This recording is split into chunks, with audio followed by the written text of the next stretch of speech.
Hello everyone, स्वागत है आप सभी का। दोस्तों, आज की इस वीडियो में एडिटोरियल करंट अफेयर की नई बुक से करंट अफेयर के प्रैक्टिस सेट नंबर आज हम लोग 1 करने वाले हैं, जिसमें 50 एमसीक्यू होंगे और सभी क्वेश्चन बहुत ही ज़्यादा इंपॉर्टेंट है। और ये क्लास आपकी एग्जाम ग्रुप डी के लिए बहुत ही ज़्यादा यूजफुल होने वाली है। आप क्लास लेने के बाद जरूर कमेंट करेंगे कि ये क्लास आपके लिए कितना इंपॉर्टेंट है। तो चलिए आज की क्लास को स्टार्ट करते हैं।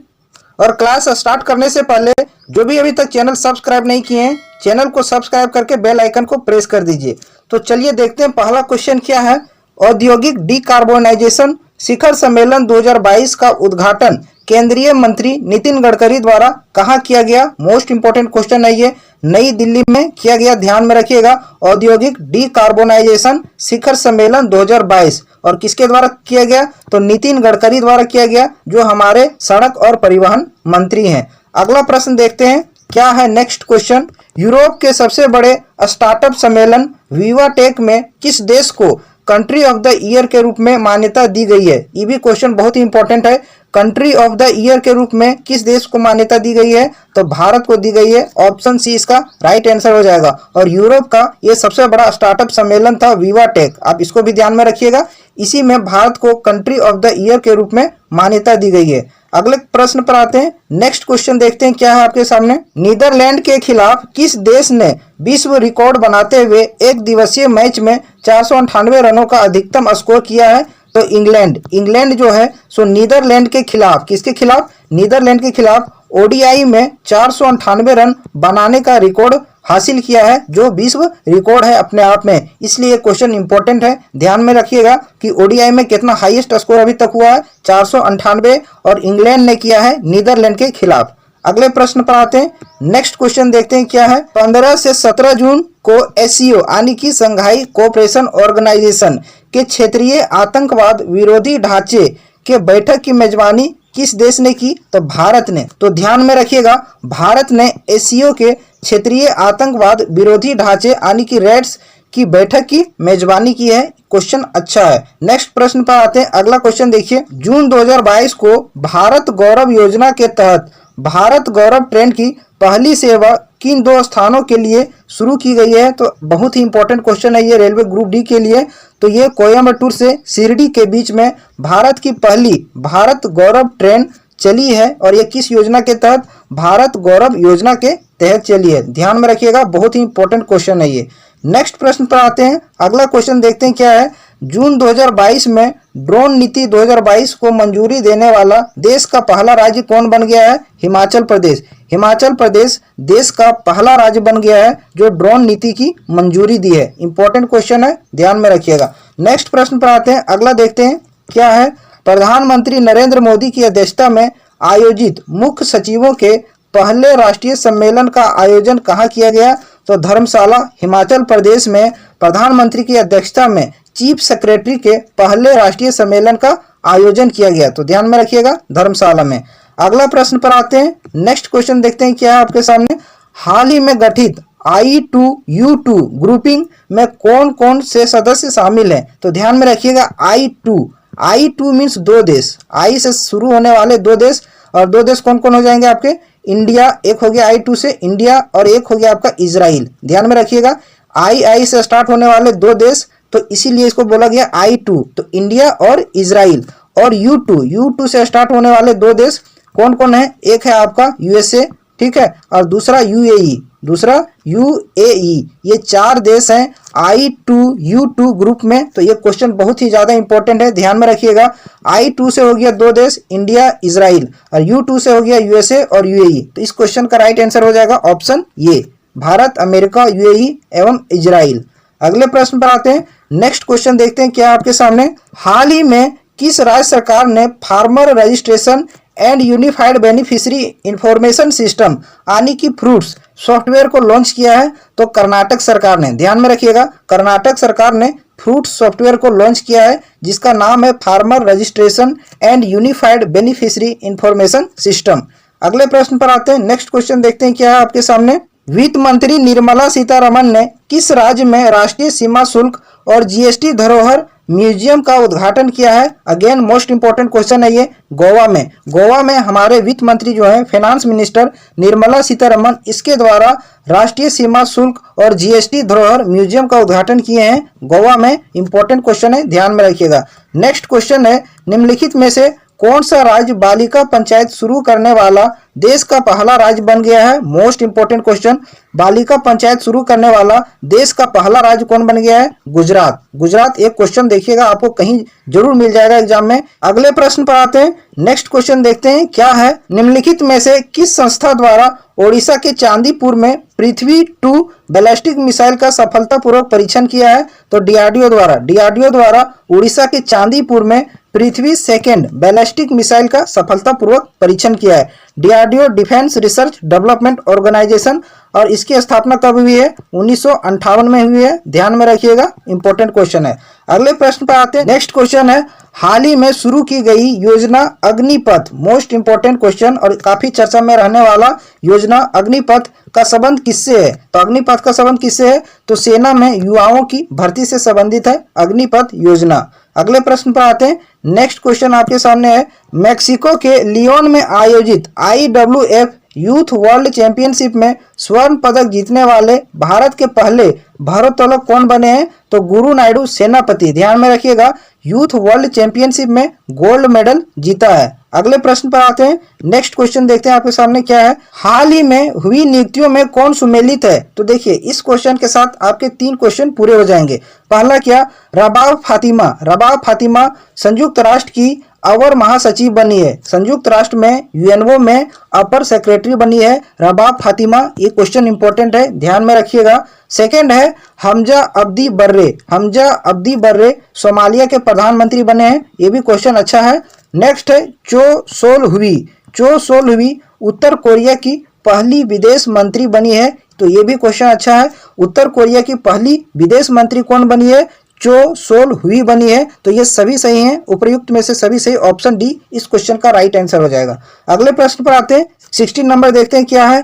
IMD द्वारा जारी वार्षिक विश्व प्रतिस्पर्धा सूचकांक 2022 के संबंध में कौन सा कथन सत्य है? तो ये भी क्वेश्चन बहुत ही ज्यादा इंपॉर्टेंट है कि प्रतिस्पर्धा सूचकांक 2022 में कौन सा देश प्रथम पर रहा है, भारत का उसमें रैंक क्या है, इन सभी को देखते हैं। तो इस सूचकांक में डेनमार्क जो है वो शीर्ष स्थान पर रहा है, बिल्कुल करेक्ट है। विश्व प्रतिस्पर्धा सूचकांक में डेनमार्क पहले स्थान पर रहा है और इस सूचकांक में भारत जो है वो 37वें स्थान पर रहा है, ये भी सही है। तो दोनों कथन सही है, ऑप्शन सी इसका राइट आंसर हो जाएगा। तो ध्यान में रखिएगा, विश्व प्रतिस्पर्धा सूचकांक 2022 में डेनमार्क जो है वो पहले स्थान पर है और भारत का रैंक इसमें 37 है। अगले प्रश्न पर आते हैं, देखते हैं 17 नंबर क्या है।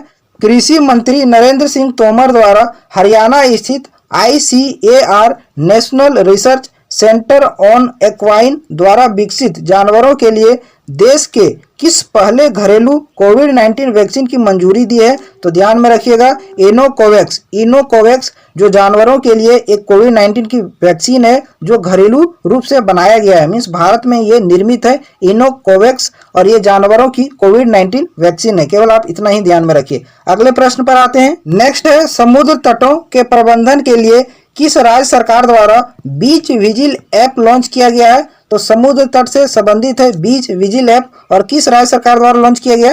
गोवा द्वारा, ध्यान में रखिएगा, गोवा में सबसे ज्यादा बीच है, तो ध्यान में रखिएगा, गोवा में बीच विजिल ऐप लॉन्च किया गया है गोवा सरकार द्वारा। अगले प्रश्न पर आते हैं। नेक्स्ट क्वेश्चन 19 नंबर देखिए क्या है। 22वें अंतर्राष्ट्रीय फिल्म अकादमी पुरस्कार यानी कि आईफा के संबंध में कौन सा कथन सत्य है? तो आईफा अवार्ड के संबंध में कौन सा कथन सत्य है? देखिए, सर्वश्रेष्ठ अभिनेता विकी कौशल, बिल्कुल करेक्ट है। आईफा अवार्ड में सर्वश्रेष्ठ अभिनेता किसको चुना गया है? विकी कौशल को, और सरदार उधम फिल्म के लिए इसको चुना गया है। और सर्वश्रेष्ठ अभिनेत्री के रूप में कृति सेनन को चुना गया है और फिल्म मिमी के लिए चुना गया है, ये भी क्वेश्चन इंपॉर्टेंट है। अगला है, सर्वश्रेष्ठ निदेशक विष्णुवर्धन को चुना गया है और शेरशाह के लिए इसको चुना गया है, ये भी क्वेश्चन अच्छा है। नेक्स्ट है, सर्वश्रेष्ठ फिल्म किसको चुना गया? शेरशाह को। तो इसमें 3 बातें आप ध्यान में रखिएगा, सर्वश्रेष्ठ अभिनेता विकी कौशल, सर्वश्रेष्ठ अभिनेत्री कृति सेनन, और सर्वश्रेष्ठ फिल्म किसको चुना गया है? तो शेरशाह को। तो ये तीनों कथन सही है, ऑप्शन डी इसका राइट आंसर हो जाएगा। अगले प्रश्न पर आते हैं। नेक्स्ट क्वेश्चन देखते हैं 20 नंबर क्या है आपके सामने। जून 2022 में किस भारतीय महिला क्रिकेट खिलाड़ी ने क्रिकेट के सभी प्रारूपों से संन्यास की घोषणा की है? तो मिताली राज जो भारतीय महिला क्रिकेटर हैं, ये क्रिकेट के सभी फॉर्मेट से संन्यास लेने की घोषणा की है। अगले प्रश्न पर आते हैं। 21 नंबर देखिए क्या है। जकार्ता में आयोजित पुरुष हॉकी एशिया कप 2022 का खिताब किसने जीता है? मोस्ट इंपोर्टेंट क्वेश्चन है ये। पुरुष हॉकी एशिया कप 2022 का खिताब किस देश ने जीता है? तो दक्षिण कोरिया ने इसको जीत लिया है। ऑप्शन बी इसका राइट आंसर हो जाएगा। और इसका आयोजन कहाँ हुआ था? जकार्ता में हुआ था। तो ये इसको भी ध्यान में रखिएगा कि पुरुष हॉकी एशिया कप का आयोजन कहाँ हुआ? जकार्ता में। और विजेता कौन सा देश रहा? दक्षिण कोरिया रहा। अगले प्रश्न पर आते हैं। क्वेश्चन नंबर 22 देखिए क्या है। निम्नलिखित कथनों में कौन सा कथन सत्य है? तो देखिए सारे क्वेश्चन इंपॉर्टेंट है। Laureus sportsman of the year 2022 Max Verstappen बिल्कुल करेक्ट है और एकदम इंपॉर्टेंट क्वेश्चन है, एग्जाम में आने लायक क्वेश्चन है, इसलिए इन तीनों पॉइंट को आप याद कर लीजिए कि Laureus sportsman of the year 2022 किसे चुना गया है? मैक्स वेस्टरपन को चुना गया है। और Laureus sports women of the year 2022 किसे चुना गया है? तो एलेन थॉम्सन हेरा को चुना गया है। तो ये भी क्वेश्चन इंपॉर्टेंट है। और नेक्स्ट है Laureus team of the year 2022 किसे चुना गया? कौन से टीम को? तो इटालियन मेंस फुटबॉल टीम को चुना गया है Laureus team of the year 2022। तो ये तीनों क्वेश्चन बहुत ही इंपॉर्टेंट है, आप इसको अच्छे से याद कर लीजिएगा। अगले प्रश्न पर आते हैं। क्वेश्चन नंबर 23 देखिए क्या है। दुनिया के पहले नैनो यूरिया संयंत्र का उद्घाटन किस राज्य में किया गया? तो ध्यान में रखिएगा, दुनिया का पहला है और नैनो यूरिया जो कि लिक्विड फॉर्म में है, इसका प्लांट किस राज्य में उद्घाटन किया गया? तो गुजरात में किया गया है। ऑप्शन सी इसका राइट आंसर हो जाएगा। अगले प्रश्न पर आते हैं। क्वेश्चन नंबर 24 देखिए। हाल ही में फ्रेंच रिवेरा फिल्म फेस्टिवल में एक्सीलेंस इन सिनेमा अवार्ड से किसे सम्मानित किया गया? नवाजुद्दीन सिद्दीकी को एक्सीलेंस इन सिनेमा अवार्ड से सम्मानित किया गया। इंपॉर्टेंट क्वेश्चन है, एक्सीलेंस इन सिनेमा अवार्ड किसे दिया गया? नवाजुद्दीन सिद्दीकी को दिया गया। अगले प्रश्न पर आते हैं। क्वेश्चन नंबर 25 देखिए क्या है। हाल ही में किस शहर में देश का पहला और एशिया का सबसे बड़ा लिक्विड मिरर टेलीस्कोप स्थापित किया गया है? तो किस शहर में? नैनीताल में। नैनीताल उत्तराखंड में देश का पहला है और एशिया का सबसे बड़ा लिक्विड मिरर टेलीस्कोप स्थापित किया गया है। क्वेश्चन इंपॉर्टेंट है, ध्यान में रखिएगा, नैनीताल। नेक्स्ट क्वेश्चन है, खेलो इंडिया यूथ गेम 2021 का आयोजन कहाँ किया गया? ये भी क्वेश्चन बहुत ही इंपॉर्टेंट है। खेलो इंडिया यूथ गेम 2021 का आयोजन कहाँ किया गया? तो पंचकुला हरियाणा में किया गया। ऑप्शन ये इसका राइट आंसर हो जाएगा। अगले प्रश्न पर आते हैं। क्वेश्चन नंबर 27 देखते हैं क्या है। किस राज्य सरकार ने हाल ही में गर्भवती महिलाओं के लिए एक विशेष स्वास्थ्य देखभाल अभियान आंचल शुरू किया है? तो आंचल अभियान किस राज्य सरकार द्वारा शुरू किया गया है? राजस्थान सरकार द्वारा आंचल अभियान शुरू किया गया है और गर्भवती महिलाओं को स्वास्थ्य में देखभाल करने के लिए ये अभियान शुरू किया गया है। नेक्स्ट प्रश्न पर आते हैं। क्वेश्चन नंबर 28 देखिए क्या है आपके सामने। हाल ही में हुए नियुक्तियों में कौन सुमेलित है? तो नियुक्तियों से कौन सा कथन सही है वो आपको बताना है। तो सुजॉय लाल थायोसे ये एसएसबी के महानिदेशक बने हैं, ये बिल्कुल करेक्ट है। एसएसबी मींस सशस्त्र सीमा बल के महानिदेशक कौन बने? सुजॉय लाल थायोसे। तो ये क्वेश्चन करेक्ट है।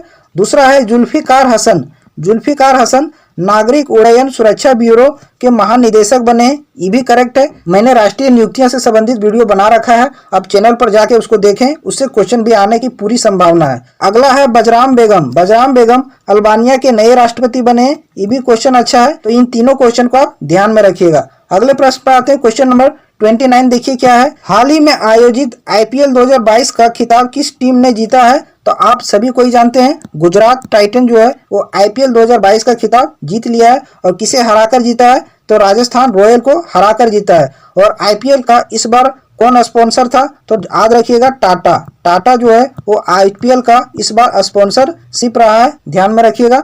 नेक्स्ट क्वेश्चन है, भारत की पहली निजी अंतरिक्ष यान निर्माण सुविधा कहाँ शुरू की गई? तो भारत की पहली है और निजी है, ठीक है, प्राइवेट है। अंतरिक्ष यान निर्माण सुविधा केंद्र कहाँ शुरू की गई है? बेंगलुरु में शुरू की गई है। ऑप्शन सी इसका राइट आंसर हो जाएगा। अगले प्रश्न पर आते हैं। क्वेश्चन नंबर 31 देखिए क्या है। हाल ही में किस प्रबंधन संस्थान ने भारत का पहला कृषि भूमि मूल्य सूचकांक लॉन्च किया है? तो ध्यान में रखिएगा, भारत का पहली बार है कृषि भूमि मूल्य सूचकांक। ये Indian institute of management Ahmedabad द्वारा लॉन्च किया गया है। ऑप्शन ये इसका राइट आंसर हो जाएगा। अगले प्रश्न पर आते हैं। स्विट्जरलैंड के लुसाने में आयोजित FIH हॉकी 5S चैंपियनशिप का खिताब किस देश ने जीत लिया है?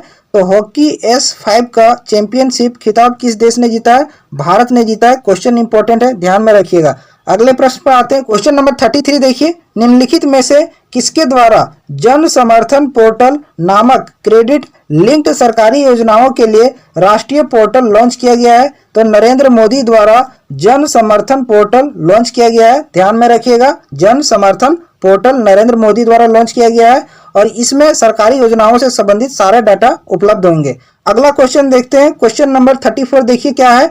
हाल ही में विश्व पर्यावरण दिवस 2022 की थीम रखा गया। तो सबसे पहली बात कि विश्व पर्यावरण दिवस कब मनाते हैं? 5 जून को मनाते हैं। आप सभी कोई जानते हैं कि विश्व पर्यावरण दिवस कब मनाते हैं? 5 जून को। और इस बार 2022 की थीम क्या थी? तो केवल एक पृथ्वी, केवल एक पृथ्वी, यानी कि only one earth, only one earth. आप इसको भी ध्यान में रखिएगा, ओनली वन अर्थ। अगले प्रश्न पर आते हैं। राष्ट्रपति रामनाथ कोविंद ने हाल ही में किस राज्य में संत कबीर नगर में संत कबीर अकादमी और अनुसंधान केंद्र का उद्घाटन किया है? तो उत्तर प्रदेश में राष्ट्रपति रामनाथ कोविंद द्वारा संत कबीर अकादमी और अनुसंधान केंद्र का उद्घाटन किया गया है। तो ये अभी वर्तमान में भारत के राष्ट्रपति कौन बने? द्रौपदी मुर्मू बने। आप इसको भी ध्यान में रखिएगा। अगले प्रश्न पर आते हैं। किस राज्य के योजना विभाग द्वारा क्रियान्वित की जा रही मेघई परियोजना को सूचना सोसाइटी फोरम 2022 पर संयुक्त राष्ट्र के विश्व शिखर सम्मेलन में सम्मानित किया गया है? तो ध्यान में रखिएगा, मेघई परियोजना है। तो मेघई से कैसे याद रख सकते हैं? मेघालय, ठीक है। मेघई परियोजना से मेघालय, तो मेघालय में ये परियोजना शुरू की गई है और इसी परियोजना को संयुक्त राष्ट्र के विश्व शिखर सम्मेलन में सम्मानित किया गया है। ये क्वेश्चन इंपॉर्टेंट है। अगले प्रश्न पर आते हैं। निम्नलिखित में से किस संस्था द्वारा देश के सबसे बड़े जेवर एयरपोर्ट का निर्माण किया जाएगा? तो देश का सबसे बड़ा एयरपोर्ट होगा जिसका नाम क्या होगा? जेवर एयरपोर्ट। और जेवर एयरपोर्ट कहाँ बन रहा है? तो याद रखिएगा, नोएडा में। कहाँ? नोएडा। और नोएडा कहाँ है? उत्तर प्रदेश में, यूपी में। तो ये क्वेश्चन बहुत ही इंपॉर्टेंट है। और इस एयरपोर्ट को कौन सी कंपनी बना रही है? तो टाटा प्रोजेक्ट बना रही है। तो इस क्वेश्चन का राइट आंसर हो जाएगा ऑप्शन ये। तो याद रखिएगा आप, जेवर एयरपोर्ट का निर्माण कहाँ हो रहा है? नोएडा में, उत्तर प्रदेश में। और कौन सी कंपनी बना रही है? टाटा प्रोजेक्ट बना रही है। अगले प्रश्न पर आते हैं। क्वेश्चन नंबर 38 देखिए क्या है। हाल ही में ब्लू ड्यूक को किस राज्य सरकार द्वारा स्टेट बटरफ्लाई घोषित किया गया है? तो सिक्किम के द्वारा। ध्यान में रखिएगा, बहुत ही इंपॉर्टेंट क्वेश्चन है ये। ब्लू ड्यूक को सिक्किम सरकार ने स्टेट बटरफ्लाई घोषित किया गया है, इसलिए क्वेश्चन इंपॉर्टेंट है। अगले प्रश्न पर आते हैं। क्वेश्चन नंबर 39 देखिए क्या है आपके सामने। विश्व पर्यावरण दिवस के अवसर पर जलवायु परिवर्तन पर वैश्विक पहल के तहत किसके द्वारा life style for the environment आंदोलन की शुरुआत की गई? तो नरेंद्र मोदी द्वारा। प्रधानमंत्री नरेंद्र मोदी द्वारा विश्व पर्यावरण दिवस के अवसर पर life style for the environment आंदोलन की शुरुआत की है। तो इसलिए ध्यान में रखिएगा, क्वेश्चन इंपॉर्टेंट है कि life style for the environment आंदोलन किसके द्वारा शुरू की गई है? तो नरेंद्र मोदी द्वारा शुरू की गई है। अगले प्रश्न पर आते हैं। क्वेश्चन नंबर 40 देखिए क्या है। हाल ही में जारी पर्यावरण प्रदर्शन सूचकांक 2022 के संबंध में कौन सा कथन सत्य है? तो देखिए, पर्यावरण प्रदर्शन सूचकांक 2022 के अनुसार कौन सा कथन सत्य है? तो देखिए, पहला है सूचकांक में डेनमार्क शीर्ष स्थान पर है। तो बिल्कुल करेक्ट है। पर्यावरण प्रदर्शन सूचकांक में डेनमार्क जो है वो पहले स्थान पर है और इसमें कुल 180 देशों ने भाग लिया था। 180 देशों को इसमें शामिल किया गया था और इसमें भारत का रैंक क्या है? अंतिम रैंक है। भारत इसमें अंतिम रैंक पर है, मीन्स 180वें स्थान पर है। तो देखिए इस रिपोर्ट में भारत का कितना खराब प्रदर्शन है। तो ध्यान में रखिएगा आप, केवल पर्यावरण प्रदर्शन सूचकांक 2022 में पहले स्थान पर आपका डेनमार्क हो गया और भारत 180 स्थान पर है, यानी कि अंतिम स्थान पर है। अगले प्रश्न पर आते हैं। अगला क्वेश्चन देखिए 41 नंबर क्या है आपके सामने। 7 जून 2022 को गृह मंत्री अमित शाह द्वारा राष्ट्रीय जनजातीय अनुसंधान संस्था का कहाँ उद्घाटन किया गया? तो नई दिल्ली में। जो हमारे होम मिनिस्टर है गृह मंत्री अमित शाह, इसके द्वारा राष्ट्रीय जनजातीय अनुसंधान संस्था का उद्घाटन किया गया नई दिल्ली में, ध्यान में रखिएगा। अगले प्रश्न पर आते हैं। क्वेश्चन नंबर 42 देखिए क्या है। निम्नलिखित में से किस राज्य के बंदरगाह पर ऑपरेशन नमकीन चलाकर 52 किलोग्राम कोकीन बरामद किया गया है? तो ध्यान में रखिएगा, गुजरात। गुजरात बंदरगाह पर ऑपरेशन नमकीन चलाया गया था जिसमें 52 किलोग्राम कोकीन को बरामद किया गया है, ध्यान में रखिएगा। अगले प्रश्न पर आते हैं। क्वेश्चन नंबर 43 देखते हैं क्या है। राष्ट्रीय बागवानी बोर्ड के रिपोर्ट के अनुसार 2021-22 में भारत का सबसे बड़ा मशरूम उत्पादक राज्य कौन है? तो बिहार। बिहार जो है वो भारत का सबसे बड़ा मशरूम उत्पादक राज्य है 2021-22 में। ध्यान में रखिएगा, क्वेश्चन इंपॉर्टेंट है। अगले प्रश्न पर आते हैं, क्वेश्चन नंबर 44 देखिए क्या है। 24वां डेफ ओलंपिक्स 2022 के संबंध में कौन सा कथन सत्य है? डेफ ओलंपिक्स मीन्स क्या होता है? वैसे व्यक्ति जो सुन नहीं सकते उसके लिए ओलंपिक का आयोजन किया गया था और इसका आयोजन कहाँ हुआ? ब्राजील में हुआ था। बिल्कुल करेक्ट है और कथन एक सही है। दूसरा क्या है? इसका शुभंकर था नीनो। ध्यान में रखिएगा, इसका शुभंकर क्या था? नीनो था, ये भी सही है। और अगला क्या है? पदक तालिका में यूक्रेन शीर्ष पर रहा। ये भी क्वेश्चन बढ़िया है, ये भी सही है। कथन दो भी सही है, यूक्रेन जो पहले स्थान पर रहा। और भारत कुल इसमें 16 मेडल जीता और पदक तालिका में 9वें स्थान पर भारत रहा। तो इन तीनों बातों को ध्यान में रखिएगा कि डेफ ओलंपिक्स कहाँ आयोजन किया गया? ब्राजील में। और यूक्रेन इसमें पहले स्थान पर, भारत 9वें स्थान पर 16 मेडल के साथ। तो सभी सही हैं, ऑप्शन डी इसका राइट आंसर हो जाएगा। ध्यान में रखिएगा। अगले प्रश्न पर आते हैं, 45 देखिए। दृष्टिबाधित लोगों के लिए देश का पहला रेडियो चैनल अक्ष किस शहर में लॉन्च किया गया? तो दृष्टिबाधित मीन्स वैसे लोग जो देख नहीं सकते उसके लिए एक रेडियो चैनल का उद्घाटन किया गया है जिसका नाम है अक्ष। और कहाँ उद्घाटन किया गया है? नागपुर में। तो ध्यान में रखिएगा, दो क्वेश्चन कि दृष्टिबाधित लोगों के लिए पहला रेडियो चैनल का नाम क्या है? दक्ष है। और कहाँ इसका उद्घाटन किया गया है? नागपुर महाराष्ट्र में उद्घाटन किया गया। अगला प्रश्न देखिए, हाल ही में 12वीं सीनियर पुरुष हॉकी चैंपियनशिप किसने जीता है? तो केवे क्रम का है? 12वें क्रम का है। सीनियर पुरुष राष्ट्रीय हॉकी चैंपियनशिप किसने जीत लिया है? हरियाणा राज्य ने जीत लिया है। ऑप्शन बी इस क्वेश्चन का राइट आंसर हो जाएगा। अगले प्रश्न पर आते हैं, क्वेश्चन नंबर 47 देखिए क्या है। 48वां ला रोडा इंटरनेशनल ओपन शतरंज टूर्नामेंट का खिताब किसने जीता है? तो ध्यान में रखिएगा, डी गुकेश। डी गुकेश ने 48वां ला रोडा इंटरनेशनल ओपन चेस टूर्नामेंट जीत लिया है। क्वेश्चन इंपॉर्टेंट है, ध्यान में रखिएगा। नेक्स्ट प्रश्न है, ऑयल इंडिया लिमिटेड ने भारत का पहला शुद्ध हरित हाइड्रोजन संयंत्र किस राज्य में चालू किया है? तो देखिए, पहला ग्रीन हाइड्रोजन प्लांट किस राज्य में शुरू किया गया है? तो ध्यान में रखिएगा, असम में शुरू किया गया है। और ये किसने शुरू किया है? ऑयल इंडिया लिमिटेड द्वारा शुरू किया गया। आप ध्यान में रखिएगा, इंपॉर्टेंट क्वेश्चन है ये। अगले प्रश्न पर आते हैं, क्वेश्चन नंबर 49 देखिए क्या है आपके सामने। पतन पोत और जलमार्ग मंत्रालय और फिक्की के सहयोग से 14 से 15 मई 2022 के मध्य पहला अतुल्य भारत अंतर्राष्ट्रीय क्रूज सम्मेलन का आयोजन कहाँ किया गया? तो ध्यान में रखिएगा, मुंबई में। मुंबई में भारत का पहला अतुल्य भारत अंतर्राष्ट्रीय क्रूज सम्मेलन का आयोजन किया गया। इंपॉर्टेंट क्वेश्चन है ये। अगला क्वेश्चन है, हाल ही में वैक्यूम आधारित सीवर सिस्टम लगाने वाला पहला शहर कौन बन गया है? तो एकदम इंपॉर्टेंट क्वेश्चन है ये कि वैक्यूम आधारित सीवर सिस्टम लगाने वाला भारत का पहला शहर कौन बन गया है? आगरा बन गया। ध्यान में रखिएगा, बहुत इंपॉर्टेंट क्वेश्चन है ये क्वेश्चन पूछा जा सकता है। ऑप्शन सी इस प्रश्न का राइट आंसर हो जाएगा। तो ये थे आज के सेशन के सभी 50 क्वेश्चन जो मैंने आपको करा दिया। यदि एक क्लास आपके लिए यूजफुल रहा हो तो चैनल को जरूर सब्सक्राइब कीजिएगा और वीडियो को लाइक कीजिएगा। और आप लोगों को अगर यदि साइंस का प्रश्न जो एनटीपीसी में पूछे गए हैं उन सभी प्रश्नों को करा दूं तो कैसा रहेगा, आप कमेंट करके जरूर बताइएगा। अगर बोलिएगा तो मैं बहुत जल्द ही ये क्लास साइंस के लिए आप लोगों के लिए लाऊंगा। फिर मिलते हैं अगले वीडियो में।